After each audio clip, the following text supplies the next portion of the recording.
Good morning friends, welcome to Chennai Oscar Institute. இன்னைக்கு நம்ம யூடியூப்ல என்ன பார்க்க போறோம்னா, ரேஷியோ அண்ட் ப்ரொபோர்ஷன்ல ஆல்ரெடி 3 பார்ட்ஸ் கம்ப்ளீட் பண்ணியிருந்தேன். கரெக்டா? அதோட 4th பார்ட் இன்னைக்கு பார்க்க போறோம். Okay fine. நம்ம இன்ஸ்டியூட்ல கும்பகோணம் பிரான்ச்ல டெஸ்ட் சீரிஸ் ஒன்று கண்டக்ட் பண்ணிட்டு இருக்காங்க, டிஎன்பிஎஸ்சி அண்ட் போலீஸ்க்காக. அதோட டெஸ்ட் பேக்கேஜ் என்னன்னு பார்த்தீங்கன்னா, அதோட ப்ரைஸ் வந்து ஜஸ்ட் 999 தான். அந்த டெஸ்ட் சீரீஸ்ல வந்து 50 டெஸ்ட் கொடுப்பாங்க. குரூப் 4 எக்ஸாம் எழுதுறவங்களுக்கு ரொம்ப ஹெல்ப்ஃபுல்லா இருக்கும். ஆன்லைன் அண்ட் ஆஃப்லைன் ஃபெசிலிட்டிஸ் ரெண்டுமே அவைலபிளா இருக்கு. ஆன்லைன்ல வாட்ஸ்அப் மூலியமாவும் அட்டன் பண்ணலாம், ஆர்எல்ஸ் ஆஃப்லைன்ல டைரக்டா கும்பகோணம் பிரான்ச்சுக்கு போயிட்டு அங்க சண்டேஸ் அட்டன் பண்ற மாதிரி இருக்கும் வீக்கெண்ட். ஸோ ஜாயின் பண்ணி அட்டன் பண்ணுங்க. டெஸ்ட் சீரீஸ் ரொம்ப ஹெல்ப்ஃபுல்லா இருக்கும். இந்த கான்டாக்ட் நம்பருக்கு கான்டாக்ட் பண்ணி டீடைல்ஸ் எல்லாம் கேட்டுக்கோங்க. ஓகே, இன்னைக்கு ஆல்ரெடி ரேஷியோ அண்ட் ப்ரொபோர்ஷன்ல 3 பார்ட்ஸ் கம்ப்ளீட் பண்ணிட்டோம். கரெக்டா? 3 பார்ட்ஸ்ல என்ன பார்த்தோம்? ஃபர்ஸ்ட் பார்ட்ல வந்து என்னென்ன கான்செப்ட் அப்படின்றத பார்த்தோம். செகண்ட் பார்ட்ல வந்து எஸ்எஸ்சி கொஸ்டின்ஸ் எல்லாம், பேசிக் எஸ்எஸ்சி கொஸ்டின்ஸ் எல்லாம் பார்த்தோம். எஸ்எஸ்சி அண்ட் ஆர்ஆர்பி கொஸ்டின்ஸ் பார்த்திருப்போம். அடுத்தது தேர்ட் பார்ட்ல என்ன பார்த்தோம்னா, டிஎன்பிஎஸ்சில இருக்கிற எல்லா types of question, group 2 questions எல்லாம் நிறைய டைப்ஸ் ஆஃப் கொஸ்டின்ஸ் பார்த்தோம். பார்ட் 4ல என்ன பார்க்க போறோம்னா, இன்கம் பேஸ் பண்ணி நிறைய கொஸ்டின்ஸ் இருக்குல்ல, எஸ்எஸ்சி ஆர்ஆர்பில இன்கம் பேஸ் பண்ணி என்னென்ன கொஸ்டின்ஸ் எல்லாம் கேட்டிருக்காங்க ஆல்ரெடி. இதெல்லாம் நம்ம சேனல்ல போடுற எல்லா கொஸ்டின்ஸுமே ப்ரீவியஸ் இயர் கொஸ்டின்ஸ் தான்.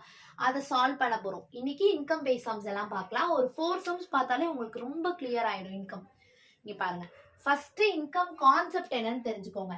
இன்கம்ன்றது என்னன்னா, எக்ஸ்பெண்டிச்சர் பிளஸ் சேவிங்ஸ். அதாவது இதுதான் ஜெனரல் இன்கம்னு சொல்லுவாங்க. இந்த ஃபார்முலா தெரிஞ்சுக்கோங்க. Income equal to expenditure plus savings. அதாவது ஒண்ணுமே இல்ல, ஏன்ற ஒரு பர்சன் இருக்கான், அவனோட இன்கம் வந்து 10,000 வச்சுக்கோங்களேன். அவனோட எக்ஸ்பெண்டிச்சர், அதாவது அவன் செலவு பண்ற அமௌண்ட் என்னன்னா 5,000 ரூபாய் ஒரு மாசத்துக்கு செலவு பண்றான். அப்ப அவனோட சேவிங்ஸ், அதாவது மீதி அவன் எவ்வளவு அமௌண்ட் சேர்த்து வைப்பான் அப்படின்னு கேட்டா என்ன பண்ணுவீங்க? 2த்துல இருந்து மைனஸ் பண்ணா இதுதான் அவன் சேவிங்ஸ்னு தெரிஞ்சிருமா? அப்ப இன்கம்ன்றது எப்படி கிடைக்குது? எக்ஸ்பெண்டிச்சர் பிளஸ் அவனோட சேவிங்ஸ் ரெண்டையும் ஆட் பண்ணாதானே இன்கம் கிடைக்குது. இந்த ஃபார்முலாவை தான் நான் இங்க மென்ஷன் பண்ணிருக்கேன். Okay okay fine. இப்ப நெக்ஸ்ட் என்ன பார்க்கலாம்னா, இன்கம் எக்ஸ்பெண்டிச்சர், இதுதான் இந்த ஃபார்முலாவை பேஸ் பண்ணி தான் 2 சம்ஸும் பார்க்க போறோம். இந்த 2 சம்ஸும், அதாவது இந்த கொஸ்டின்ஸ் கிளியரா பாருங்க. இன்கம்ஸ் ஆஃப் PQR, 3 பேரோட இன்கம் வந்து 9, 15, 10ன்னு ஒரு ரேஷியோல இருக்கான். And savings are in 10, 15, 12. அவங்களோட சேவிங்ஸ் இந்த ரேஷியோல இருக்கு. இப்ப என்ன சொல்லிட்டாங்க? R spend 60% of his income. ஆர்ன்ற பர்சன் 60% ஆஃப் ஹிஸ் இன்கம், அவனோட 60 இன்கம்ல இருந்து 60% செலவு பண்றான், மீதி 40 சேவ் பண்றான் அப்படின்னு சொல்றாங்க. What is the ratio of expenditure of PQR? PQR இருக்குல்ல, அதோட ரேஷியோ, அதாவது எக்ஸ்பெண்டிச்சரோட ரேஷியோ நம்ம ஃபைண்ட் அவுட் பண்ண போறோம். புரியுதா? கான்செப்ட் கிளியரா? ஓகே, இப்போ இந்த லைனை வச்சுதான் நம்ம எல்லாம் எழுத போறோம். ஃபர்ஸ்ட் வந்து இன்கம் இப்படி எழுதலாமா? இன்கம் வந்து 9, 15, 12 9x, 15x, 10x வச்சுக்கோங்க. சேவிங்ஸ், சாரி எக்ஸ்பெண்டிச்சர் இல்ல, சேவிங்ஸ். இது எல்லாமே PQRக்கு. சேவிங்ஸ வந்து இத எக்ஸ்ன்னு நம்ம ரெப்ரசென்ட் பண்ணதுனால சேவிங்ஸை நான் ஒய்ன்னு எடுத்துக்கிறேன். ஏதாவது ஒரு வேரியபிள் போட்டு ரெப்ரசென்ட் பண்றோம், அவ்வளவுதான். இப்படி எடுத்துக்கோங்க. இப்ப என்ன சொல்லிட்டாங்க? ஆரோட எக்ஸ்பெண்டிச்சருக்கு ஒரு கண்டிஷன் கொடுத்திருக்காங்க. ஓகே, எக்ஸ்பெண்டிச்சருக்கு தானே கண்டிஷன் கொடுத்திருக்காங்க. அப்ப எக்ஸ்பெண்டிச்சர்னா நம்ம என்ன பண்ணுவோம்? Income minus saving equal to expenditure. கரெக்டா? Income equal to expenditure plus சேவிங்னா expenditure is equal to income minus saving. கரெக்டா? அப்ப ஆரோட இன்கம் இது, அவனோட சேவிங் இது. அதை நீங்க மைனஸ் பண்ணீங்கன்னா இதுதான் என்னது? ஆரோட எக்ஸ்பெண்டிச்சர். ஆரோட எக்ஸ்பெண்டிச்சர் என்னன்னு கொடுத்திருக்காங்க? 60% ஆஃப் ஹிஸ் இன்கம். அதாவது 60% ஆஃப் ஹிஸ், அவனோட இன்கம் என்ன? 10xல 60% தான் அவனோட எக்ஸ்பெண்டிச்சர் கொடுத்துட்டாங்க. இது புரிஞ்சுதா? Income minus expenditure is equal to 60% of his income தான் அவன் செலவு பண்றான். So 60% of 10x. இது வந்து 0 0 கேன்சல் பண்ணி 2 டேபிள்ல 3 டைம், இது 5 டைம் போகுமா? திருப்பி 5 2s are 10 கேன்சல் பண்ணலாமா? அப்ப 3 2s are 6x இருக்கு, இங்க 10x 12y இருக்கா, 10x x 6x இங்க வந்தா minus 6x equal to minus 12y, right hand side போனா plus 12y. So 10 minus 6 4x is equal to 12y. 4 1s are 4 3s are. அப்ப x by y ஓட value என்ன, 3 by 1. புரிஞ்சுதா? x by y ஓட value என்ன கண்டுபிடிச்சிருக்கோம், 3 by 1 னு கண்டுபிடிச்சிருக்கோம். Okay fine. x ஓட வேல்யூ இப்ப கண்டுபிடிச்சிட்டோம், y ஓட வேல்யூ கண்டுபிடிச்சிட்டோம். அப்ப x y க்கு பதிலா இத சப்ஸ்டிட்யூட் பண்ணா இன்கம் எக்ஸ்பெண்டிச்சர் தெரியும்ல, சேவிங்ஸ் தெரியும்ல. அப்ப p ஓட இன்கம் என்ன, p q r income savings. கரெக்ட்டா? 9 into x ஓட value 3, so 27 and 9 3s are 15 into 3 45, 10 into 3 30. Savings எல்லாம் y வேல்யூ 1 தான், so 10 into 1 10, 15 into 1 15, 12 into 1 12. இப்ப என்ன வேணும் நமக்கு, எக்ஸ்பெண்டிச்சரோட ரேஷியோவை தான் வந்து क्वेश्चनல கேட்டிருக்காங்க. அப்ப எக்ஸ்பெண்டிச்சர்னா என்ன, income minus saving. so 27 minus 10 17 is to 45 minus 15 30 is to 30 minus 12 18. அப்ப இதுதான் வந்து என்னது, எக்ஸ்பெண்டிச்சரோட ரேஷியோ. நமக்கு கேட்டிருக்கிறது ratio of the expenditure of PQR. Understand? எப்படி பண்ணிருக்கேன்னு புரிஞ்சுதா? இந்த கான்செப்ட் தெரிஞ்சா இன்கம் அண்ட் எக்ஸ்பெண்டிச்சர்ல இருக்க எல்லா சம்ஸும் ரொம்ப சிம்பிள். என்னென்ன பண்ணோம், எக்ஸ்பெண்டிச்சர்னா இன்கம் மைனஸ் சேவிங்ஸ் கொடுத்துட்டோம், போட்டாச்சு. இன்கம் எல்லாம் எக்ஸ்லயும் சேவிங்ஸ் எல்லாம் ஒய்லயும் ரெப்ரசென்ட் பண்ணிட்டோம். ஆரோட எக்ஸ்பெண்டிச்சருக்கு அவங்க ஒரு கண்டிஷன் கொடுத்துருக்காங்க. ஸோ இதுல இருந்து ஆரோட எக்ஸ்பெண்டிச்சர் எப்படி எழுதுவீங்க, income minus savings is equal to 60% of is income. So cancel பண்ணீங்கன்னா நமக்கு எக்ஸ் பை ஒய்யோட வேல்யூ 3 by 1 கிடைச்சது. சப்ஸ்டியூட் பண்ணிட்டீங்கன்னா இங்க இது ரெண்டும் மைனஸ் பண்ணா we get the expenditure ratio. அவ்வளவுதான் இந்த சம். புரிஞ்சிருச்சா? இது first sum. Next second sum பாருங்களேன். P's income is 250% of Q's income and then P's expenditure is 180% of Q's expenditure. And then if P's income is 400% of Q's expenditure. இந்த மாதிரி percent வச்சு ஒவ்வொன்னா கொடுக்கறப்ப என்ன சொல்லிருக்கேன், ஆல்ரெடி ரேஷியோ ப்ரொபோர்ஷன் வீடியோலயே லாஸ்ட் வீடியோல தான் சொன்னேன். கிளாஸ்ல இருந்து போனீங்கன்னா இதை ஈஸியா சால்வ் பண்ணலாம்னு சொன்னேன். கரெக்டா? முதல்ல P Q 2%, இன்கம் கொடுத்திருக்காங்க, எக்ஸ்பெண்டிச்சர் கொடுத்திருக்காங்க. கரெக்டா? ஃபர்ஸ்ட் லாஸ்ட் லைன்ல இருந்து போவோம். இது क्वेश्चन. சோ அதுக்கு முன்னாடி இருக்க லைன் கண்டிஷன்ல இருந்து போலாம். If P's income is 400% of Q's expenditure. Q's expenditure பேஸா வச்சுதான் P income சொல்றாங்க. அப்ப Q ஓட எக்ஸ்பெண்டிச்சர்ல 100 எழுதலாமா? தெரியாத பேஸ நம்மளே அசியூம் பண்ணலாம்ல. சோ இது 100 அசியூம் பண்ணிட்டீங்க. P ஓட இன்கம் என்ன, Q ஓட எக்ஸ்பெண்டிச்சரோட 400%. அப்ப P's income is equal to Q expenditure 400%. So 400% of Q's expenditure என்ன, 100. அப்ப 100 cancel ஆனா P ஓட இன்கம் என்ன, 400. P இன்கம் எப்படி வந்ததுன்னு புரியுதா? Q எக்ஸ்பெண்டிச்சர்ல 400%. சோ வந்துருச்சு. அடுத்த கண்டிஷன் இது ஒன்னு அப்ளை பண்ணிட்டோம். மேல இருக்கிறதுக்கு போங்க. அடுத்து P's expenditure is 180% of Q's expenditure. அதாவது P ஓட எக்ஸ்பெண்டிச்சர் என்னன்னா, P's expenditure is 180% of Q ஓட எக்ஸ்பெண்டிச்சர் என்ன, அகைன் 100. அப்ப 100 கேன்சல் ஆனா இது 180. இது P ஓட எக்ஸ்பெண்டிச்சர். ஓகே, இப்ப ரிமைனிங் இது மட்டும் இருக்கு, அது அங்க அப்ளை ஆயிடும். P's income is 250% of Q's income. அதாவது P ஓட இன்கம் என்னன்னு கொடுத்திருக்காங்க, 250% of Q's income. ஓகேவா? நமக்கு ஆல்ரெடி என்ன தெரியும், P ஓட இன்கம் தெரியுமா, என்ன, 400 equal to 250% of Q's income. இப்ப நம்ம Q தான் ஃபைண்ட் அவுட் பண்ண போறோம். 0 கேன்சல் ஆயிடுமா? 5 டேபிள் இது 2 டைம், இது 5 டைம் போகுமா? திருப்பியும் 5 டேபிள்ல இது 80 டைம் போகும். அப்ப Q is equal to 2 into 80 160. அப்ப Q ஓட இன்கம் என்ன, 160. புரிஞ்சுதா? இந்த மாதிரி சம்ஸ் எல்லாம் வந்தா என்ன பண்ணணும், லாஸ்ட் லைன்ல இருந்து அப்ரோச் பண்ணணும். சோ இத போட்டோம், அடுத்த இது எழுதணும், அடுத்து இதை கண்டுபிடிச்சோம், நெக்ஸ்ட் இதை கண்டுபிடிச்சோம். கரெக்டா? PQக்கு இன்கம் எக்ஸ்பெண்டிச்சர் ரேஷியோ நம்ம இப்ப எழுதியாச்சு. இப்ப என்ன கேக்குறாங்க, what is the respective ratio of P saving to Q saving. சேவிங்ஸ்னா என்ன, இன்கம், இதுல இருந்து சேவிங்ஸ் கண்டுபிடிச்சா சேவிங்ஸ் எழுதுனீங்கன்னா இன்கம் மைனஸ் எக்ஸ்பெண்டிச்சர், கரெக்டா? So savings is equal to income minus expenditure பண்ணீங்கன்னா சால்வ் பண்ணா என்ன வரும், 220 is to 0660, கரெக்டா? 0 கேன்சல் ஆயிடும், 2 டேபிள் இது 3 டைமும் இது 11 டைமும் போகும். அப்ப 11:3 தான் நம்மளோட ரெக்வயர்ட் ரேஷியோ. புரிஞ்சுதா கான்செப்ட் எப்படின்னு? 11:3 தான் ரேஷியோ. அது இன்கம் மைனஸ் எக்ஸ்பெண்டிச்சர், இந்த ஃபார்முலாவை யூஸ் பண்ணி சேவிங்ஸ் போட்டிருக்கோம். ஓகே, கிளியரா? த நெக்ஸ்ட் 2 சம்ஸ் பாப்போமா?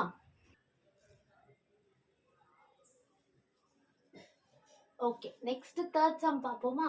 தேர்ட் சம்ல என்ன கொடுத்திருக்குன்னா, ratio of the income of A to the B is 5:7. அதாவது இன்கமோட 2% இன்கம் ரேஷியோ 5:7 கொடுத்துட்டாங்க. AB ரெண்டு பேரும் சேவ் பண்ண வேல்யூ, A வந்து 4000 சேவ் பண்ணிருக்கான், B 5000 சேவ் பண்ணிருக்கான்னு கொடுத்துட்டாங்க. If the expenditure of A is equal to 66 2/3% of B's expenditure கொடுத்துட்டாங்க, then the total income of AB நம்ம find out பண்ண போறோம். ஓகே, சம் சால்வ் பண்ணா உங்களுக்கு எல்லாம் புரியும். சரி, இப்ப A Bன்னு 2%, கரெக்டா? இன்கமோட ரேஷியோ என்ன, 5:7. Okay, இன்கமோட ratio 5:7. எக்ஸ்பெண்டிச்சருக்கு என்ன கண்டிஷன் கொடுத்திருக்காங்க, அதாவது if the income expenditure of A, அதாவது A expenditure is equal to 66 2/3% 1/100 எழுதலாமா, of B's expenditure. அதாவது 66 2/3% ஓட வேல்யூ 1/100 of B's expenditure கொடுத்துட்டாங்க. இத சால்வ் பண்ணீங்கன்னா, இது மிக்ஸ்டு ஃபிராக்ஷன். ஒரு மிக்ஸ்டு ஃபிராக்ஷனை எப்படி சால்வ் பண்ணலாம், இது ரெண்டும் மல்டிப்ளை பண்ணி அந்த ஆன்சரோட நியூமரேட்டர் ஆட் பண்ணணும், கரெக்டா? சோ இது ரெண்டும் மல்டிப்ளை பண்ணீங்கன்னா 198 வரும், பிளஸ் 2 பண்றப்ப which is 200. சோ 200/3 தான் இதோட மிக்ஸ்டு ஃபிராக்ஷனை நம்ம இம்ப்ராப்பர் ஃபிராக்ஷனா மாத்தின வேல்யூ 200/3. அப்ப இது வந்து என்னது, 200/3 into 1/100 of B. A equal to 2 0 cancel பண்ணிட்டோம். அப்ப என்ன இருக்கு, 2/3 of B இருக்கு. அப்ப A/B ஓட ரேஷியோ 2/3. ஓகே, என்ன ரேஷியோ இது, எக்ஸ்பெண்டிச்சரோட ரேஷியோ. சோ எக்ஸ்பெண்டிச்சர் நம்ம என்னன்னு கண்டுபிடிச்சிட்டோம், 2, இது 3ன்னு கண்டுபிடிச்சிட்டோம், கரெக்டா? இப்ப நம்மள என்ன கேட்டிருக்காங்க, then the total income of A and B ஓட இன்கம் வேணும். சரி, ஓகே, சேவிங்ஸ் வந்து ருபீஸாவே கொடுத்துட்டாங்க, கரெக்டா? சேவிங்ஸ்ன்றது என்னது இன்கம் மைனஸ் எக்ஸ்பெண்டிச்சர். ஆமா தானே, சேவிங்ஸ்னா என்ன, இன்கம்ல இருந்து எக்ஸ்பெண்டிச்சரை மைனஸ் பண்ணா சேவிங்ஸ். அப்ப இத எக்ஸ்னும் இத ஒய்னும் வைப்போமா, அந்த மாதிரி தான் சால்வ் பண்ண போறோம். அதாவது 5x மைனஸ், சாரி, இவன் A பர்சனோட சேவிங்ஸ் வேணா என்ன பண்ணுவோம், 5x மைனஸ் 2y. அதுதான் என்னன்னு கொடுத்துட்டாங்க, A ஓட சேவிங்ஸ் 4000 ரூபான்னு கொடுத்துட்டாங்க, சோ 4000. அதே மாதிரி B ஓட சேவிங்ஸ் வேணும்னா 7x minus 3y which is 5000 இப்படின்னு கொடுத்துட்டாங்க. இப்ப இந்த ரெண்டும் சால்வ் பண்ணி எக்ஸ் கண்டுபிடிக்க போறோம். ஏன்னா நம்மள கேட்டிருக்கிறது இந்த ரெண்டோட அடிஷன், அதாவது ரெண்டோட total income of A and B கேட்டிருக்காங்க. சோ இதோட எக்ஸ் வேல்யூ கண்டுபிடிச்சாதான் இது ரெண்டையும் ஆட் பண்ண முடியும், கரெக்டா? இது எப்படி சால்வ் பண்ணலாம், நார்மல் ஒரு ஈக்குவேஷன் சால்விங் மெத்தட் தான். எப்படி சால்வ் பண்ணுவீங்க, ரெண்டு இதுவும் கேன்சல் ஆகுற மாதிரி பண்ணணும். ஸோ இங்க 2 3 இருக்கிறதுனால இங்க ஓவராலா நான் 3ஆல மல்டிப்ளை பண்ணுவேன், இங்க 2ஆல மல்டிப்ளை பண்ணுவேன். அப்படி பண்றப்ப இதுவும் 6y இதுவும் 6y ஆகுமா, ஸோ கேன்சல் ஆகுமா, அதுதான் இங்க செய்ய போறேன். அதாவது 15x 3 டைம்ஸ் பண்ணா மைனஸ் 6y ஈக்குவல் டு 12,000. அதே மாதிரி 14x minus 6y is equal to 10,000. இங்க பிளஸ்ஸா மாத்தினா தானே ரெண்டும் கேன்சல் ஆகும்.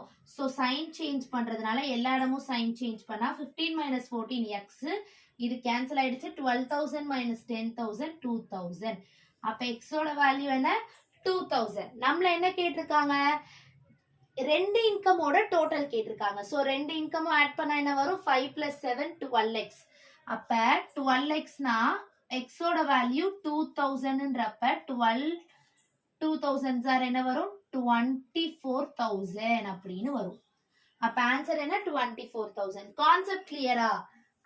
என்ன பண்ணிருக்கேன், ஏபிக்கு இன்கம் ரேஷியோ கொடுத்துட்டாங்க, எக்ஸ்பெண்டிச்சருக்கும் கண்டிஷன் கொடுத்தாங்க, இதை சால்வ் பண்ணி எக்ஸ்பெண்டிச்சர் ரேஷியோ கண்டுபிடிச்சோம், அதை போட்டாச்சு. சேவிங்ஸ வேல்யூல கொடுத்துட்டாங்க, இங்க இருந்து சேவிங்ஸ் என்ன income minus expenditure. So income minus expenditure போட்டோம், அதை ஈக்குவேட் பண்ணி சால்வ் பண்ணி எக்ஸோட வேல்யூ கண்டுபிடிச்சோம். நம்மள கேட்டிருக்கிறது total income of A and B. So ரெண்டும் ஆட் பண்ணா 12x. ஸோ 12 இன்டூ 2000 பண்ணா 24,000. இதுதான் ஆன்சர். ஓகே, இப்போ நெக்ஸ்ட் வந்து ஃபோர்த் சம் பாப்போமா? ஃபோர்த் சம்ல என்ன கொடுத்திருக்காங்க, ratio of income of A and B is 2:3. அதாவது ஏ பி யோட இன்கம் வந்து 2:3ன்னு கொடுத்துட்டாங்க. எழுதிருவோமா? ஏ பி 2% இன்கம் என்ன கொடுத்துட்டா 2:3ன்னு கொடுத்துட்டாங்க. எக்ஸ்பெண்டிச்சர் என்ன கொடுத்துட்டாங்க 1:2ன்னு கொடுத்துட்டாங்க. இது எக்ஸ்ல எழுதுவோம், வேற இது எழுதுறப்ப ஒய்ல எழுதுவோம். கரெக்டா எழுதிருங்க. இப்போ ஒரு கண்டிஷன் கொடுத்துருக்கான், என்னன்னு பாருங்களேன். 90% ஆஃப் பிஸ் எக்ஸ்பெண்டிச்சர், அதாவது 90% ஆஃப் பியோட எக்ஸ்பெண்டிச்சர் என்ன, பியோட எக்ஸ்பெண்டிச்சர் 2y. கரெக்டா 2y இஸ் ஈக்குவல் டு கொடுத்துருக்கத ஒன்னொன்னா எழுதுனா ரொம்ப ஈஸி ஆயிடும். is equal to income of A. Income of A என்ன 2x. So 2x. 2 2 கேன்சல் பண்ணுங்க, 0 0 கேன்சல் பண்ணுங்க. அப்ப என்ன இருக்கும் 9/10 y வந்து x ன்னு இருக்கும். x by y என்னன்னு அப்ப இருக்கும் 9/10 ன்னு இருக்கும். கரெக்டா? 2x 2y னா இருக்கு 1:2, அது 2:3. So income 90% of B's expenditure 2y is equal to income of A 2x. So 2 cancel பண்ணிட்டேன். Okay, fine. இந்த மாதிரி வந்திருக்கு xy யோட value. What is the ratio of the savings of A and B? A and B யோட savings ratio கண்டுபிடிக்க போறோம். அதுக்கு முதல்ல xy வேல்யூ சப்ஸ்டிட்யூட் பண்ணலாமா? So 2 9s are என்ன 18. ஏன்னா 9ஓட எக்ஸோட வேல்யூ 9ன்றதுனால 3 into 9 27, 1 into 10 10, எக்ஸ்பெண்டிச்சர் அதே மாதிரி 2 into 10 20. இது இன்கம், இது எக்ஸ்பெண்டிச்சர். நம்மள கேட்டிருக்கிறது என்ன சேவிங்ஸ் ரேஷியோ. அப்ப என்ன பண்ணலாம், சப்ராக்ட். 8:7 தான் நம்மளோட ரேஷியோ, ரெக்வயர்ட் ரேஷியோ. புரியுதா? क्वेश्चनல இன்கம்க்கும் எக்ஸ்பெண்டிச்சருக்கும் ரேஷியோ கொடுத்துட்டு இன்னொரு கண்டிஷனும் கொடுத்துட்டு சேவிங்ஸோட ரேஷியோ கேக்குறாங்க. சோ அந்த கண்டிஷனை இம்ப்ளை பண்ணோம்னா நமக்கு xy வேல்யூ கிடைச்சது, அதை சப்ஸ்டிட்யூட் பண்ணி இன்கம் மைனஸ் எக்ஸ்பெண்டிச்சர் பண்ணி சேவிங்ஸ் ரேஷியோ ஃபைண்ட் அவுட் பண்ணோம். ஓகேவா? இந்த 2 சம்ஸ்ல ஏதாச்சும் டவுட்ஸ், நாட் 2 சம்ஸ் 4 சம்ஸ்ல ஏதாவது டவுட் இருந்தா கமெண்ட் செக்ஷன்ல மென்ஷன் பண்ணுங்க. இன்கம் கான்செப்ட் இதோட கிளியர் ஆயிருக்கும்னு நினைக்கிறேன். இன்னொரு ஒரு 4 to 5 சம்ஸ் கூட நம்ம இன்கம் கான்செப்ட்ஸ்லயே பார்க்கலாம். Okay, thank you.